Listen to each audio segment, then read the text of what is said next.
Bismillahirrahmanirrahim.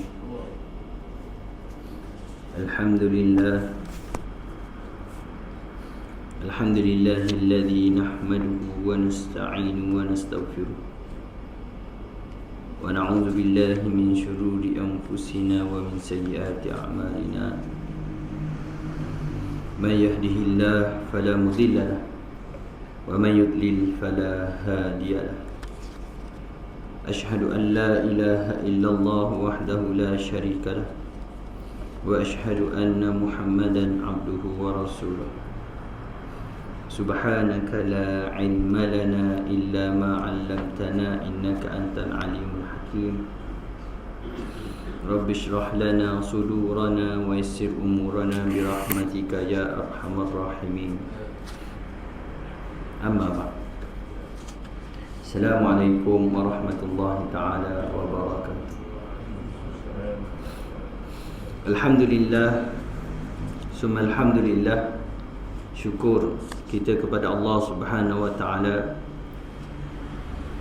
kerana masih lagi beri peluang, beri izin kepada kita, walaupun dalam keadaan yang mana di sana ramai yang tak dapat bersama dengan kita. Dan kita tahu bahawa kelebihan orang yang menghidupkan rumah Allah ini satu kelebihan yang besar, yang tunggu di antara dua waktu solat pun juga di antara perkara yang besar.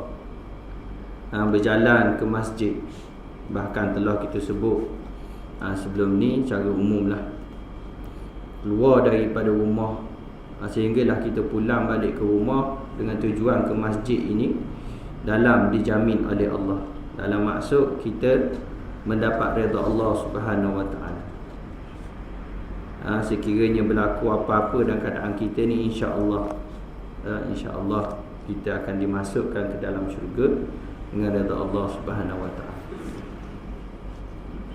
Sambungan kita pada malam ini masih lagi bab rukun jual beli, kitab Fiqh Manhaji ala Mazhabi Al-Imam Syafi'i, kitab fiqh mazhab Syafi'i, Fiqh Manhaji. Kita terus ke jilid yang ke-6 bab jual beli. Jual beli baik salam, riba, pertukaran mata wang, hutang, anugerah, kontrak sewa, sagu hati, rundingan, pindah hutang. Semua ni bab yang mana ada sebahagian besarnya menjadi fardu ain untuk kita tahu.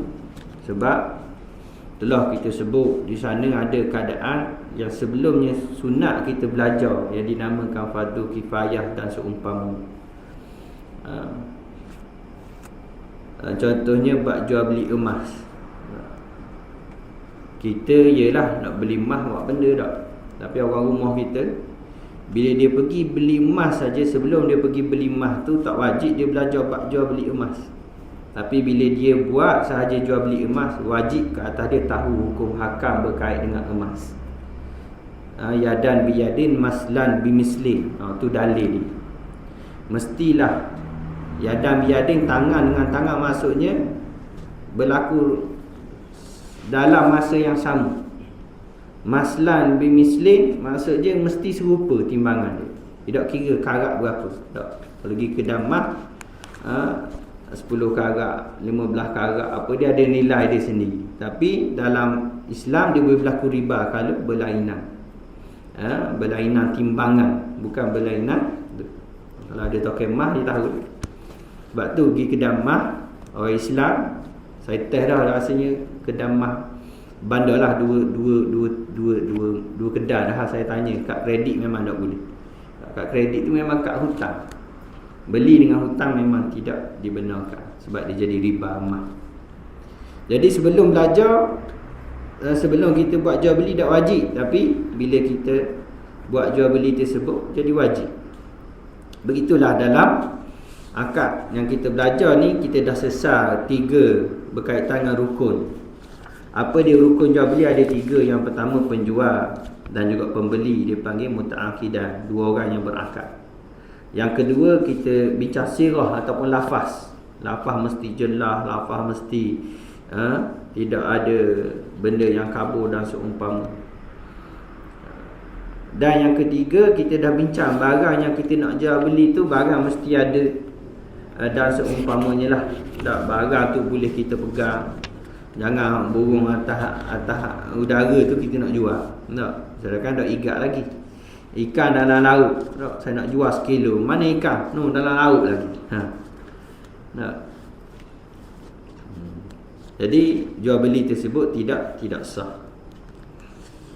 Dia adalah kalau nak serah barang pula, dia tengok jenis barang. Kalau rumah kita serah kuci.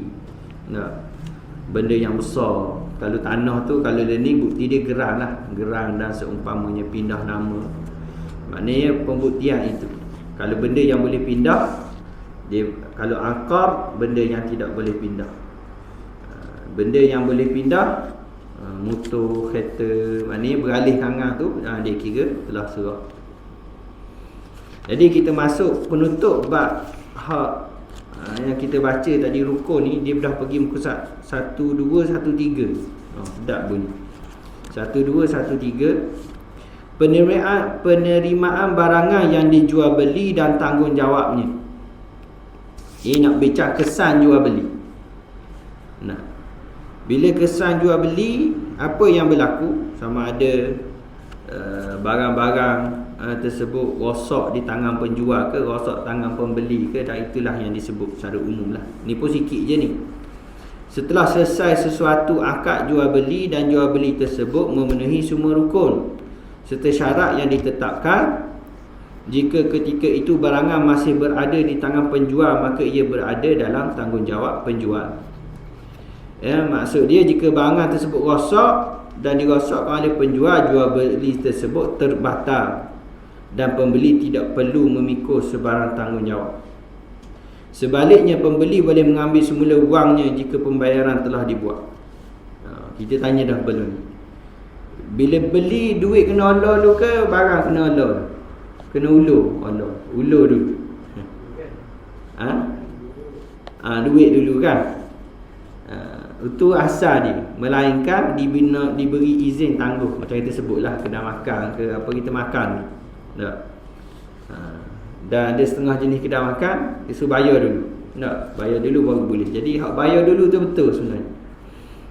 Hak bayar kediam pun betul juga dengan izin. Tapi kita dah jadi panggil uruf, kebiasaannya memang kalau kedai makan bayar kediam.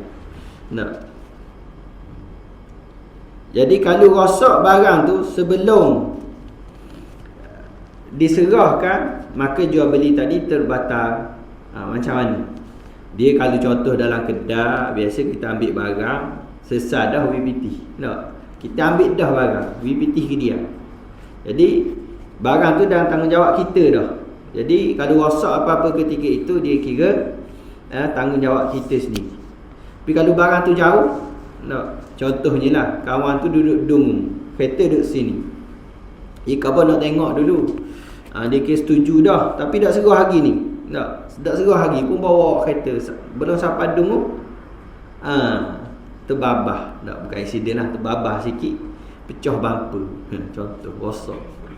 Atau hak duduk Dung, kawan tak mau beli. Dia ada hak dia, sebab dia kira tak selesai lagi jual beli, sebab tak serah lagi. Setengah tu, ni hak berlaku sungguh ni, hak terbaru lah. Sebab dia bak serah ni, dia kira dah serah jaminan tu. Dia serah hak dengan penyerahan tersebut. Hak ni berlaku kat Jordan lah, saya sebut. Student Jordan adalah, sebab junior kan, saya belajar Jordan. Jadi dia adalah ni, dia buat kutipan 30,000 dinar. 30,000 dinar. 1 dinar bersamaan dengan RM9. RM9 3% lah. 30,000 dinar maknanya kali 6, 6.3. Ceritanya hak pelajar dia style, dia pakat sewa bangunan. Sebangunan tu pelajar duduk ramai-ramai. Lepas tu bila dia balik tu, dia tak serah kunci lagi. Lepas tu tamat tempoh kontrak kan, tau. Jadi dia ada kait dengan kontrak tu. Jadi dia suruh bayar habis denda sekali dengan sewa habis penuh. Lepas tu kunci sebab tak serah, jadi kait dengan undang-undang dan seumpamanya. Akhirnya masuk mahkamah, pelajar kena bayar. Jadi dia buat kutipan lah. Jadi hak lama-lama hak duk sewa situ, hak balik dah tu, dia pakai kutip lah. Benar memang biasa berlaku dekat kalau luar negara lah. Sebab kat kita ni tak pastilah kita ke bijak, pelajar bijak. Lari dulu ke. Kalau kat Noh, memang dia pergi kat mahkamah, budak dah nak balik. Ada kes dia penjara dulu, lagi tak selesai bayar. Tahulah penjara ke ataupun lokap ke, saya tak pasti. Jadi memang kena hati-hatilah bila berurusan tu. Sebab antara sebabnya lah yang saya baca tu, sebab dah serah kunci. Dah kunci duplicate dah, tapi dah serah lagi. Bila tak serah kunci tu, dikira tak serah lagi barang tu. Jadi terikat dengan perjanjian diteruskan. Lepas tu nak tubik pula dak duit, jika kena penuhi perjanjian dan sampai akhirnya habis. Sebab hak kat tempat saya ngaji dulu, adalah rumah tu sekitar tu juga kena bayar. Dia cari siapa pun nak duduk rumah yang sama. Dia cari jumpa. Hak mana hak 20 tahun lepas dah duduk rumah tu, cari jumpa, kerja sedap dah. Boleh BBT kan. Nak cari jumpa kupu. Soalan mana kait dengan kita belajar ni, bila kita baca ni, bila serah dia tanggungjawab dah. Kalau tak serah balik, dia selagi tak berpindah kunci dan seumpamanya. Tu rumah kunci lah dia punya tu. Kat mana-mana negara pun dia kira atas kunci tu. Dah macam kita, siapa pernah pergi hotel bawa balik kunci rumah? Ada, tapi kalau jenis kad tu yelah, dia habis masa tu dia kira tak boleh guna dah kad. Kena bayar denda. Hotel tu lain lah. Tapi kalau dia dakwa tu kena jugalah denda tu. Jadi dalam bab ni dikhabar, kalaulah rosak barang tu belum serah, maka serah tanggungjawab atas penjual. Tapi kalau serah dah, dalam perjalanan balik, contoh kidung tadi, dah kereta dia balik dah tu, babah kat Dumung pula, tapi pindah dah hak milik, maka ketika itu bukan lagi kira tanggungjawab penjual, tapi tanggungjawab pembeli. Dia dah pindah hak milik. Dia dalam bab pindah hak milik ni, Islam memang beralur. Dia memang dibina atas maslahah. Mana harta yang ada atas dunia ni tak mudah nak pindah milik melainkan dengan redha. Sebab tu belum ni ada soalan, kereta dipanggil kereta apa ni? Kereta lelong tak? Kereta rumah lah dan seumpamanya. Benda perkara yang sama lah. Sebab tu nak pindah milik ni kena beralur, sebab hukum hakam kait dengan pindah milik ni ketat. Bahkan kalau kita belajar bab maqasid, belum ni usul fiqh kita belajar tu dah habis bab maqasid, sebab kita dah kat tengah tu dia rumit sikit. Tapi hak ujung bab kitab hak kita baca belum ni tu, dia akan bincang bab maqasid tu dia akan pergi dekat 5 yang besar yang ada dalam Islam. Salah satunya adalah jaga harta. Maknanya kalau mati sebab jaga harta dibenarkan. Maknanya bab jaga harta ni, sebab tu masalah harta ni besar. Dah kalau kita khabar jaga nyawa, jaga agama, mati sebab jaga agama. Apa dia? Berperang di jalan Allah seumpama. Munasabah. Tapi kalau khabar sebab apa nak jaga harta, mati kena bunuh. Kadang kita mikir balik, saya harta lagi pada nyawa. Tapi dalam Islam, letak jaga harta tu pun dibenarkan, walaupun terkorban nyawa. Maknanya apa? Islam betul-betul jaga hak harta ni walaupun tergadai nyawa. Tapi kalau siapa kat kita rasa kita serah harta lagi, betul tak? Sebab kita amalan tak banyak lagi. Kalau amalan cukup dah lain. Allah. Tapi itu atas masing-masing lah, ijtihad masing-masing. Sebab tu kadang-kadang kalau kita tanya, dah kita ni berijtihad tak? Ulama sahaja ke berijtihad? Di sana kalau kita bincang balik, setiap orang ni dalam bab menentukan arah kiblat di rumah, dalam bab masuknya waktu semayang, ketika waktu-waktu yang tidak ada petunjuk yang biasa ni. Tak, contoh tak ada jam. duduk dalam hutang, kita pun masuk lagi Zuhur tak, kita pun tengok tanda-tanda tu, kita istiak masuk dah. Tapi waktu jadi fardu ain tu belajar masuk waktu. Bagi barangan jenis harta boleh alih, ni pun sama macam saya sebut tadi, mestilah mengambilnya dengan tangan, baju, contohnya baju, buku dan seumpama.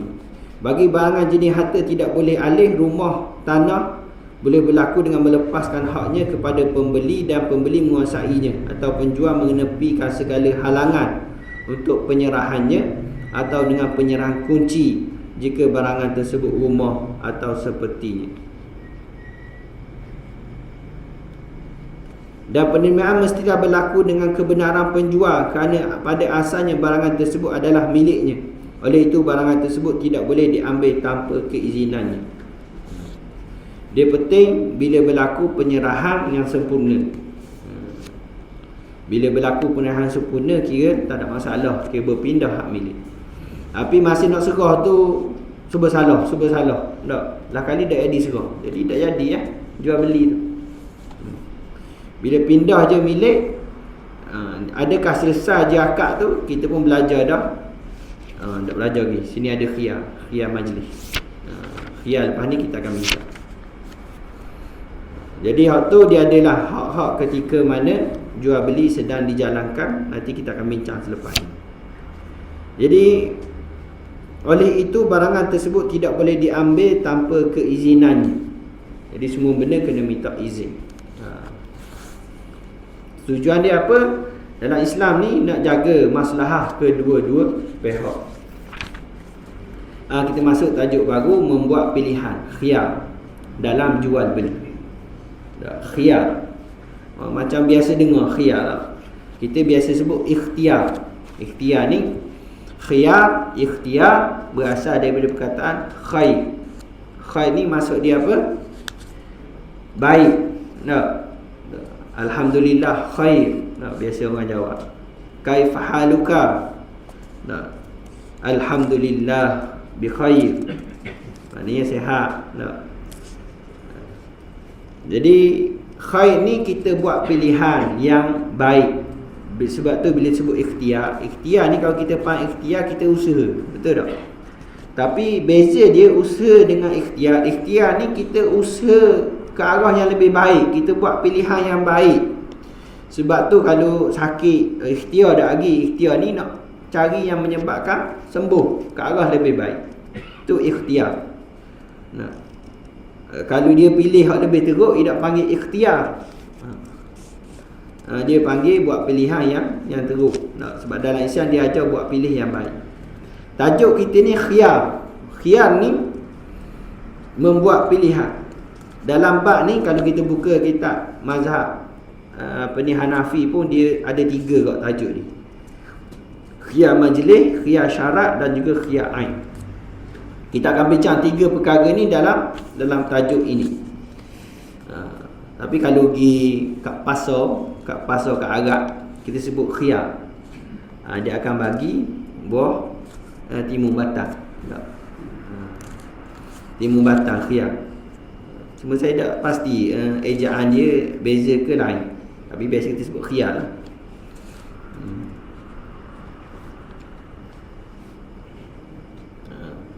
Kalau timun Cina bitih. Musim-musim panas timun Cina apa jadi molek ni. Dia Allah jadikan musim ni dia ada buah yang sesuai dimakan pada musim tu. Waktu kalau kita fikir tu Allahu Akbar, kebesaran yang Allah jadikan. Tak musim hujan ada buah musim hujan. Cuma ni bila hujan je simpung dengan bunga durian apa lah. Tak durian tak jadilah. Negeri lain boleh ada jadi. Menjadi dasar dalam akad jual beli. Akad dianggap sah serta-merta jika rukun dan syarat telah dipenuhi. Dengan ini hak milik barangan dijual bertekau milik. Oleh itu kedua-dua pihak tidak mempunyai pilihan untuk membatalkan kontrak tersebut. Bila selesai dah jual beli sungguh, boleh tak hak tukang beli tadi pindah milik tadi, khabar yang nak batal hak dia, boleh ke tak? Dalam bab ni dia mesti dapat persetujuan dua-dua pihak. Saya sesah dah beli air mineral ni, kedai rucik tadi. Saya pun patah balik. Saya kata saya nak patah balik jual beli air mineral ni, boleh tak? Lepas tu tokai kedai khabar boleh. Jadi bolehlah pulang balik UPT balik. Tapi kalau tokai kedai khabar tak boleh, beli dah. Kita jangan tanya banyak lah. Khabar sesah tak apa. Tak, maknanya dia tidak izinkan. Kira dia dengan izin dua-dua pihak boleh. Tapi dalam bab ni tidak bolehlah kalau sekiranya dia tidak bersetuju. Namun Allah Ta'ala tetap mengambil kira masalah manusia. Kedua pihak yang menjalankan kontrak mungkin bersikap gopoh dan tidak teliti dalam buat keputusan. Oleh yang demikian, kesahihan jual beli tidak semestinya berdasarkan hanya apabila rukun dan syaratnya dipenuhi. Sebaliknya ada 3 yang dinamakan ini, iaitu khiyar majlis, khiyar syarat, khiyar aib. Ni tajuk ni dia agak panjang, panjang sekali dekat aib. Khiyar ni pilihan. Jadi satu dalam majlis. Majlis ni maksudnya dalam majlis jual beli. Tak. Kalau kita kat majlis akad nikah. Tak, majlis akad nikah. Jadi masa majlis akad nikah tu berlaku apa-apa, dia kira majlis itulah. Yang kedua, khiyar syarat. Khiyar syarat ni dia ada tempoh, bertempoh. Dalam mazhab Syafi'i, dalam kitab kita ni sebut 3 hari tempoh dia. Lebih 3 hari tak boleh, kurang tak apa. Maksimum dia 3 hari. Yang ketiga dinamakan khiyar aib. Khiyar aib ni lepas kita beli, buat balik rumah tengok-tengok ada benda tak molek kat barang itu. Tak. Contoh kita pergi beli durian sebako. Ayah itu buat pergi beli sebako. Tunggu belum subuh ke. Sungguh molek rasa. Nak hari kerja pula masa tu ingat. Pergi tunggu belum subuh. Tunggu barang you buat turun tu. Dan orang bang subuh tu pergi mayan subuh. Mayan pun lah teringat ke durian bako. Lepas selesai mayan subuh dekat tu lah, dekat Ngandang Baru. Lepas mayan subuh pergi pula pilih. Dah gelak tau, gelak. Dia kata borok ni molek. Air saja dalam ni banyak. Kita pun belek-belek tengah gelak. Oh beres, comel-comel kata. Gitu ada kok sedua buruk ni, tak apalah. Tu balik. Balik. Ya, asyik ada dalam 40 T gitu lah. Ada molek tu ada kat 7-8 T lah. Lepas tu isi dah apa jadi. Serik dah beli. Ya. Risiko dah uti beli kali tamu. Tapi masa tu kita dah uti barang baru turun lah. Tapi maknanya boleh jadi tak kalau kita beli barang banyak-banyak, kalaulah penjual itu sengaja sembunyikan hak buruk, buah lah. Di zaman Rasulullah ni, ia susu kema hak dah molek. Boleh jadi tak? Okay, boleh jadi. Sekiranya penjual itu dia jujur, dia amanah, dia akan khabar ada barang buruk dalam ni jumlah sekian-sekian. Kalau kita sanggup khabar dah apalah buruk pun saya sanggup beli, masa tu kita dah lepaskan hak khiyar aib kita. Tapi kalau tidak khabar you buat comel, kita pun akak buat balik rumah buku-buku dalam buruk, masa tu kita boleh pulangkan balik. Hak tu dia akan bahas aib yang macam mana. Ada juga barang contohnya buah naka, ia buruk ujung, tak boleh makan suku. Kita pun khabar buruk tapi kita makan dah habis hak molek. Jadi nak kira kan dia. Dalam ni pun dia bincang. Dia akan tengok dah kita makan, hari tidak makan. Tak. Kita buat buruk tu saja. Kepada mana baki dia makan dah. Dia akan kira balik hak kita makan berapa, hak buruk berapa, jadi bayar hak ganti rugi tersebut. Gitulah mainan. Sebab tu bab jual beli buah ni, zakat buah ada tak? Sebab buah ni siapa hak ada kebun dia tahulah. Jaga comel macam mana pun, bila mana Allah, ya dia memang sebab musabab belaka. Tak? Jadi sungguh macam buah rambutan tak? Ada pohon kat rumah arwah ayah, rumah kat Batu Nang, boleh kata sepanjang tahun lah buah. Tak erti tak? Dia ada bahagian ni hijau, putih, masuk belah ni pula putih. macam sepanjang tahun. Jadi macam tak mutu, boleh rasa sikit. Hak kita perasannya bila kita retuh dah hamsa tu, hak tu lambat sikit. Ia dah ikut. Macam ada banyak musim sepohon. Dia pun Allah nak boleh pahala ke arwahnya. Dia tanam pokok tu. Jadi ada seumur. Jadi benda tu kadang-kadang kita fikir Allah rezeki kan daripada Allah belaka. Nak buat pokok. Biar orang hak pandai nanang ni dia boleh tengok zat cukup ke tak, batang cukup ke tak zat. Tengok daun kita tahu dah ni dah cukup ni. Dah cukup tu. Dia boleh tambah. Jadi perkara tu semua ada dalam bab yang kita bincangkan tadi, khiyar ni. Jadi kita masuk kepada yang pertama, khiyar majlis. Kedua-dua pihak berhak menarik balik kontrak jual beli tersebut walaupun kontrak tersebut telah dipersetujui dan disahkan. Macam mana? Dengan syarat ia dilakukan di majlis yang sama secara fizikalnya, mereka masih belum berpisah. Maksudnya duduk kat cashier lagi contoh. Dia pun nak batal. Kalau ikut Islamnya boleh lagi. Tapi kalau ikut uruf kedai-kedai market ni, kalau buat keluar risik dah, dia tak boleh nak tukar, melainkan ada barang rosak dan seumpama dengan risik juga.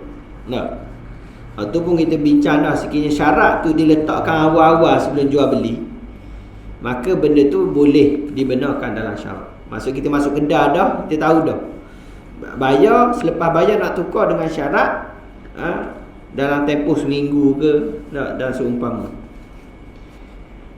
Jika mereka telah berpisah daripada majlis jual beli tersebut, khiyar ini tidak dibenarkan dan kontrak tersebut perlu dilaksanakan. Apa yang dimaksudkan dengan berpisah boleh rujuk kepada amalan yang kena pakai oleh uruf.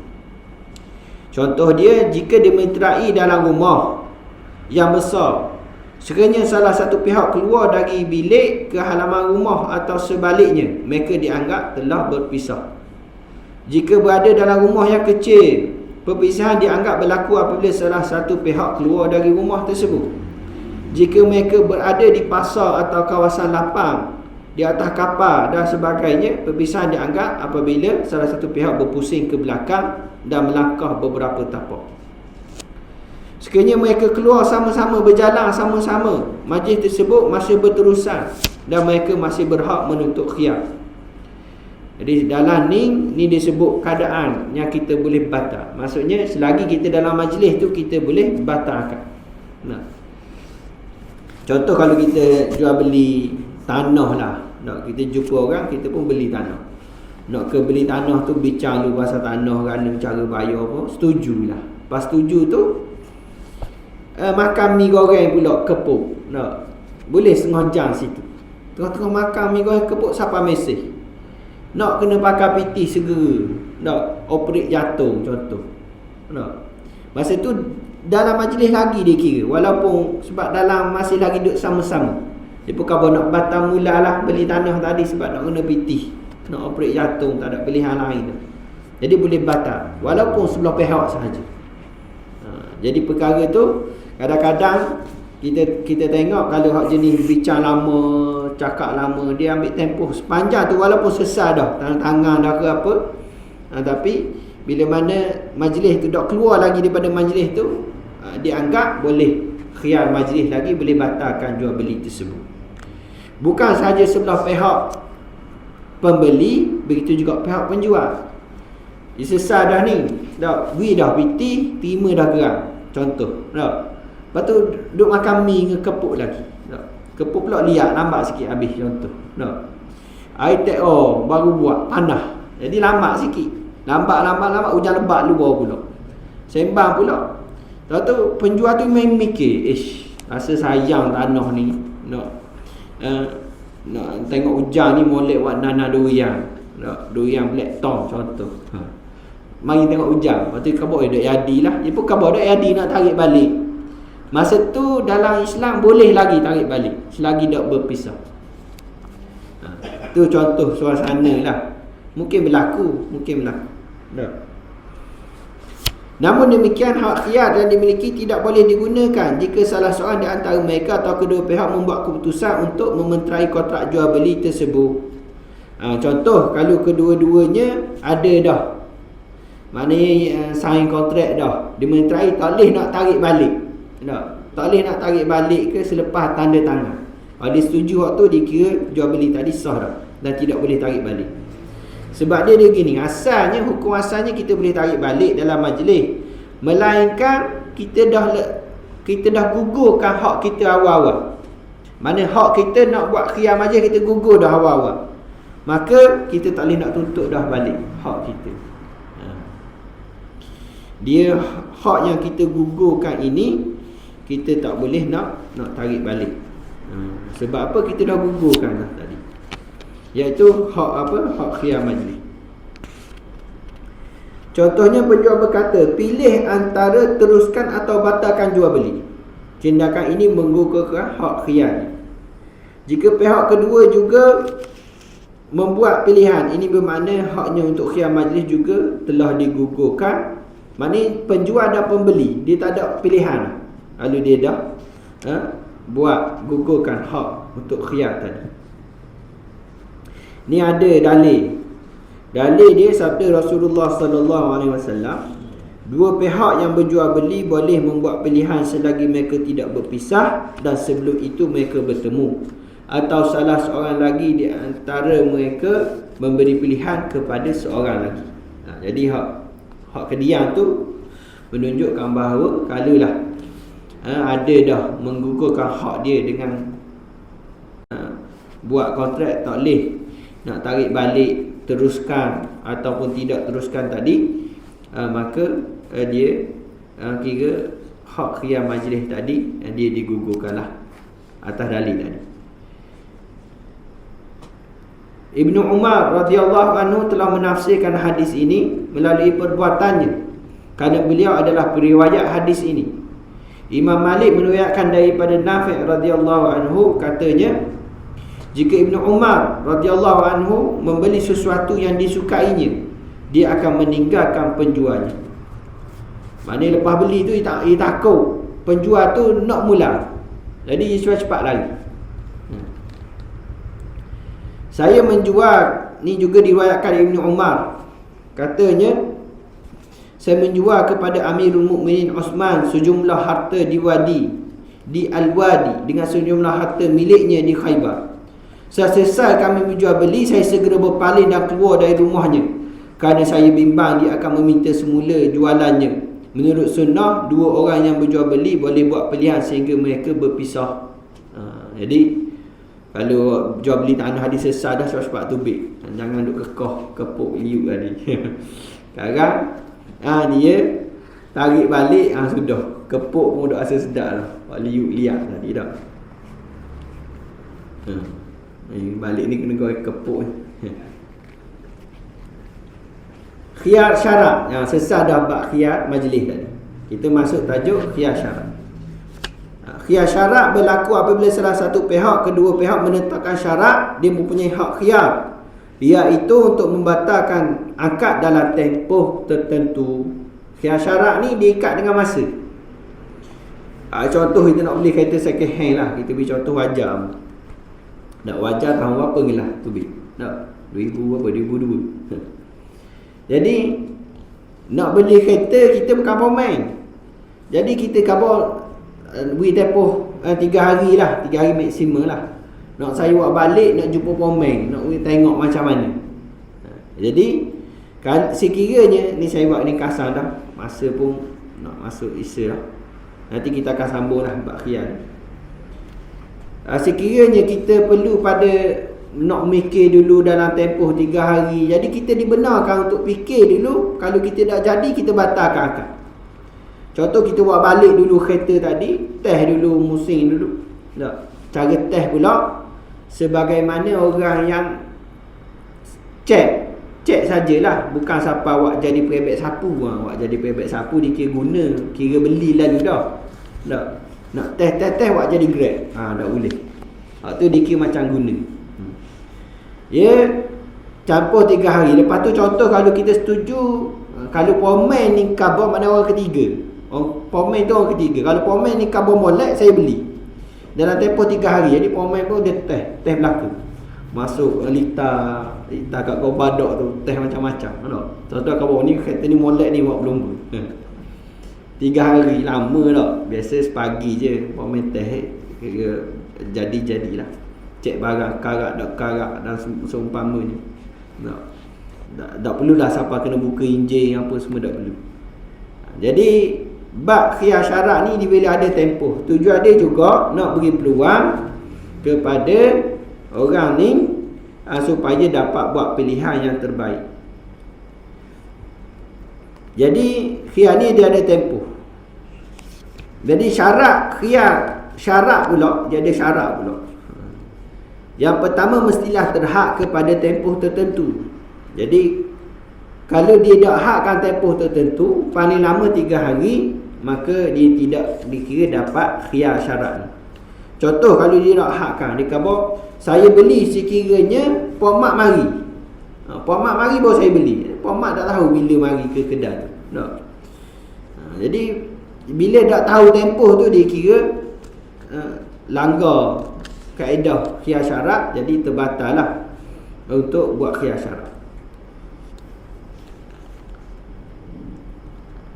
Yang kedua, tempoh yang ditetapkan tidak boleh melebihi 3 hari. Macam saya sebut tadilah. Jika barang tersebut tidak mudah rosak dalam tempoh tersebut. Dah kalau jenis barang 3 hari rosak, tu lain lah. Contohnya nasi dagang, khabar nak tengok dulu buat balik. Tu barang tu tak boleh lah urufnya. Nak beli pagi, petang basi. Nak tunggu 3 hari. Khabar saya ngaji malam tadi, khiyar syarat boleh 3 hari buat balik. Siapa 3 hari, khabar basi dah, saya tak mau beli. Tu panggil jumpa saya. Biar saya basuh sikit dengan air. Maknanya dia barang syarat dia bukan barang yang mudah rosak. Dan barang pula barang yang biasanya untuk berfikir yang perlu melebihi tempoh tempoh jual beli itulah. Dan sekiranya melebihi tempoh walaupun sesaat jika jual beli tadi, terbatal. Ataupun kalau dia guna dah barang rosak tu, dikira barang tadi dah diserahkan milik. Tempoh mestilah berturutan dan bersambung dengan kontrak, dengan akad. Ni contohlah. Dia beli sehari belum raya. Jika apa nak kira 3 hari tak termasuk raya. Betul lah tu. Ataupun 3 hari waktu bekerja, tolak waktu cuti. Betul lah, dia kena syarat dia 3 hari direct, tidak boleh selang-seli. Sama juga puasa 2 bulan berturut-turut. Sebab apa? Sebab bersama di siang hari. Jadi siang hari Ramadan. Jadi dia kena puasa 2 bulan berturut-turut. Jadi ulama sebut dia ni pandangan lah. Ada yang membenarkan. Contohnya kalau disilangi oleh hari yang diharamkan puasa. Contohnya hari raya. Itu dibenarkan. Dan ada juga pandangan kalau dia kena pilih yang tidak ada diselangi 1 hari pun. Mana kena puasa direct 2 bulan berturut-turut, 2 bulan mengikut 2 bulan Islam lah, tak kalender Islam. Sama juga ni, dia mestilah berturut-turut. Dalil dia pun ada. Dalil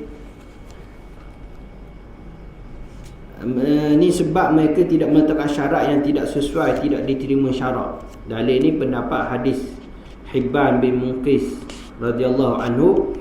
Maksud dia suatu ketika dia mengadu kepada Rasulullah SAW bahawa dia telah ditipu ketika jual beli. Lantas Nabi SAW bersabda kepadanya, jika engkau berjual beli katakanlah tidak boleh ada penipuan.